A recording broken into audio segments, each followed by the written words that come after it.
Dear aspirants, welcome to my channel. This is a model question paper 1, Electronics and Communication semester 2. Subject name is Applied Electronics 1 and subject code is 25EC21I. We are going to explain 5 marks question. If you attend 5 question, you will get hardly 25 marks in the exam. So first question, draw and explain the energy band diagram for a conductor, semiconductor, insulator. Describe how the position of the valency and the conduction band affected by a electrical conductivity. So coming to conductors, it is a conductors, it is having a valency band and conduction bond is overlap. Okay. So here electrons move freely to a conductivity of the connectivity is very high. So this is the diagram which indicate this is energy with respect to energy, and it is a no band gap. There is a conduction band and valency band. It is an overlap each other. So electrons are moving freely. These are the electrons are moving freely. This diagram if you write in the exam enough. This is for conduction. This is for conductors. Next, coming to the semiconductors. Here semiconductors are, it is having a small energy gap between the valency bond and conduction. There is a small energy gap that I'll explain in the diagram. Here, whatever energy, based on that energy, electrons moves to conduction band to conductivity will be, electron moves to conduction band, but conductivity will be moderate, not than conductor. Here, semiconductor, it is very less energy bond. So this is the semiconductor diagram. There is a gap. This is the gap between conductor bond and valency bond. So there is small gap. Electrons conductivity will be little bit moderate. This is diagram. You can write it in the exam. This is the diagram. This is the energy gap. Whatever energy gap will be there, small energy gap between the valency band to conduction bond. Coming to the insulator, here insulator there is a large gap. There is energy gap between valency bond and conduction bond is very large.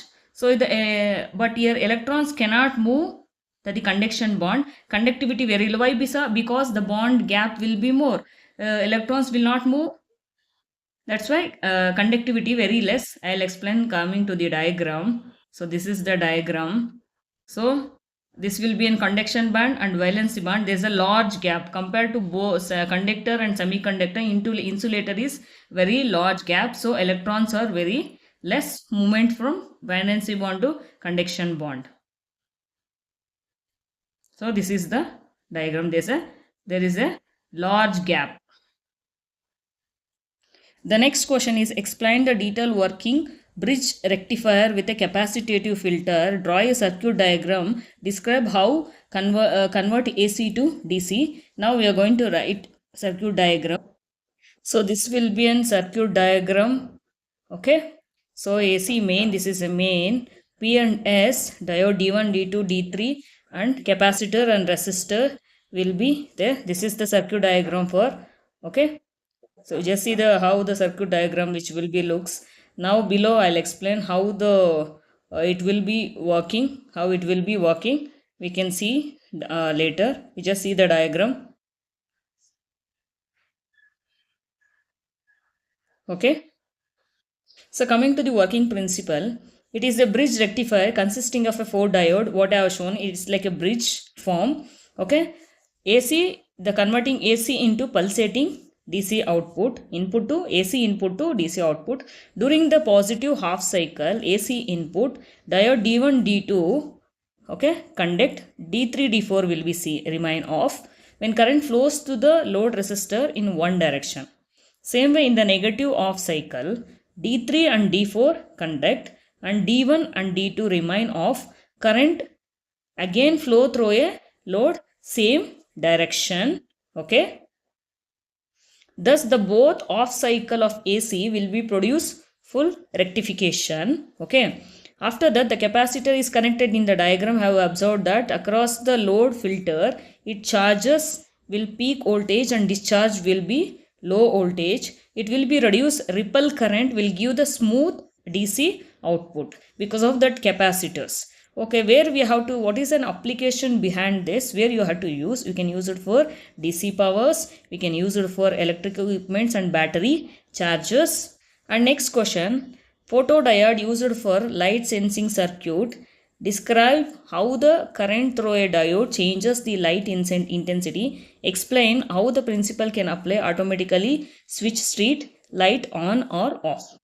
So what do you mean by photodiode? It is a diode. It is a sensitive semiconductor device which we can use it for reverse bias purpose. We can use this. Coming to the working of this, working a photodiode, it is a light fall photodiode. Okay, it is light fall. Electron hole pairs will be generated.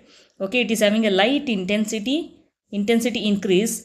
Reverse current flow through the diode, it will be increased. When the darkness, very small current flows through the diode.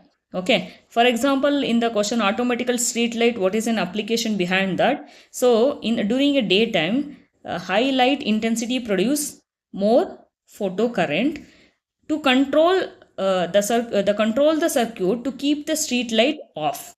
Okay, next, at the night, intensity will be decreases, photo current will be reduced. To control the circuit detection to change automatically switch on street light. This is the mechanic behind the photodiode. We can use it for automatic light sensing and switching applications which we can use. Next, explain construction and working principle of bipolar junction transistor BJT. Compare NPN and PNP transistor with a neat sketch. NPN PNP transistor with a neat sketch. Before going to that, what do you mean by dipolar junction? BJT, what is that? It is junction, it consisting of a 3 layers, 3 terminals of a semiconductor formed with a 2 PN junction. It consisting of emitter, base and collector. These are the terminals of the BJ transistor. It is having a 2 types. One is an NPN transistor and PNPN transistor. So I will write the diagram that. So this is the diagram. So NPN transistor, this is NPN, this is PNPN transistor. This is the diagram. It is having a B nothing but base. This is C nothing collector, E nothing but emitter. Here also base, emitter and collector. This is the circuit diagram. So how it will be working, we'll explain now. See, in the working principle, for a normal operation, emitter base junction forward bias, the collector base junction is reverse bias. If the emitter inject the charges carries into the base region, since the base is thin, it is slightly dropped and more carries move to the collector. Same base current controlled by the large collector, current resulting the amplifier. So coming to the comparison between NPN PNP transistor. So differences, NPN transistor, it is a major carries electrons, current flow through a collector to emitter, symbol arrow point outward. Okay, require positive base voltage in the diagram it representing. So same way PNP transistor, it is also carries carries electrons, it carries holes. Current flows through emitter to collector. Symbol, it is inward direction. Okay, it is inward direction. Here negative base voltage. So if the content is useful, please subscribe my channel, share and support. Remaining 4 questions I am uploading next video. Thank you.